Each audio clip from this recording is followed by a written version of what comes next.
I'm Justin Phillips. I was born in Ceres. I was born in 1981. My childhood was kind of touch and go. Not really your model childhood for a kid. My mom was always great to me.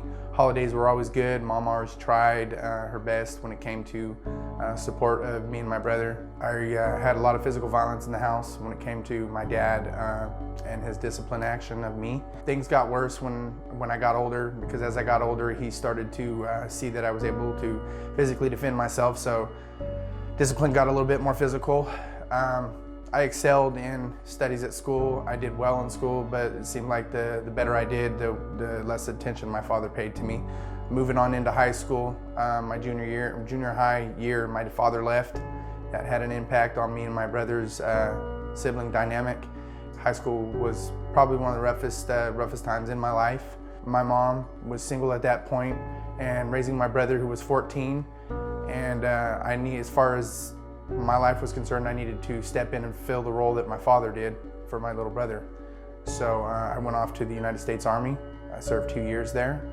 I was never deployed, but I learned a lot of things about myself while in there. I came home and decided that I don't want to be in Ceres anymore, so I relocated to Modesto to be closer to my mom and my brother. I moved to Modesto, at which point I started to do a lot of drugs.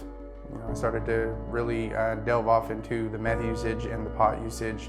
I started to explore party life, which was what was fueling my rage. And then I went to Oregon for about a year or two. Meth usage got worse. Came back to Modesto, still had major reoccurring issues with my PTSD.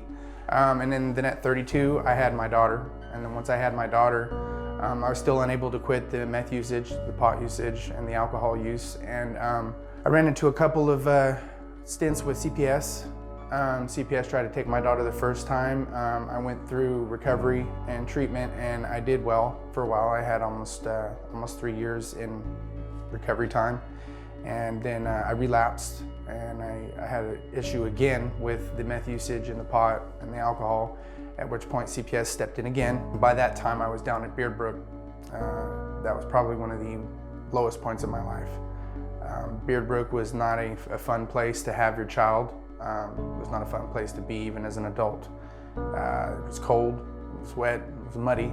I remember even a few times, just the fights alone that went on down there were not the type of environment that you should be raising a child in. I remember seeing the other children that were running around there and thinking to myself that, the type of parent that I was becoming was the type of parent that those children were accustomed to, and was not what I wanted to be. And at that point, I realized that I needed to make a change. I think about 2 days after I started realizing that, the park flooded again, probably the worst that it ever flooded, and that's when I finally made a choice to get up out of there. Once we left Beard Brook Park, there was a Christian lady that had stepped in and helped us, assisted us in finding a place to stay, and helped us transport our stuff to the motel, and that's who I signed temporary guardianship of my daughter over to. So while I'm doing this program, she's in the care of the lady that helped us out and gave us that assistance, so that I can complete this program and be able to do so while my daughter is in school and getting the care that she needs.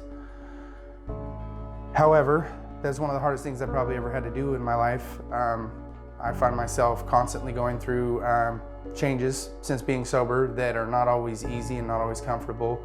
Learning to step outside of the box in regards to how to handle people, how to communicate with people, and how to get across what it is that I need to say and get it off my chest without having issues with my anger. I've worked on my PTSD since being here. And in the last year, I've done 4 different classes that pertain to Christianity and self-help that have been the hallmark of what my recovery has been about for the last year.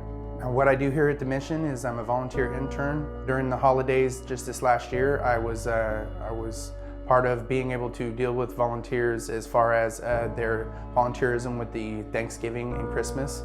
I'm one of the first contacts that people have when they have a volunteer event that's going on here. I assist them in signing up with the Volunteer Hub. I assist them with introducing them to the different departments that they're going to volunteer in, whoever happens to be heading up that department. I'm the warm handshake as they call it, for most people's first contact when they come here. Working here at the mission, I'm able to visit with my daughter over at the youth center that they have that accommodates the visits very, very well. It's not only a fun and exciting place for my daughter to be able to come in and visit, but she's around other kids. I don't have to go anywhere else in Modesto where it might not be kid appropriate to be able to visit her with. She has a good time. It's also a good place where I'm able to keep her constantly exposed to Christ and what that entails. And as soon as I'm done completing the program, my visits will go from being just visits to having my daughter 24/7. Once I transition out of the program into transitional housing, which is what the mission offers, I'm going to be living with my daughter for the first time in almost a year and a half, and going to be doing the things that I'm going to be being the hero instead of the zero that she deserves. Gospel Mission is not only my home, but it's one of the, I guess, primary reasons why I've been able to seek God, find God, and walk with Christ, because I didn't know what that was like prior to coming here. I didn't know how to do that prior to coming here. I knew who God was, and I knew what He gave His Son for, and I knew that I was a sinner, but I didn't know what it was going to take for me to follow Christ. And the mission has helped show me that in more ways than I could possibly ever describe.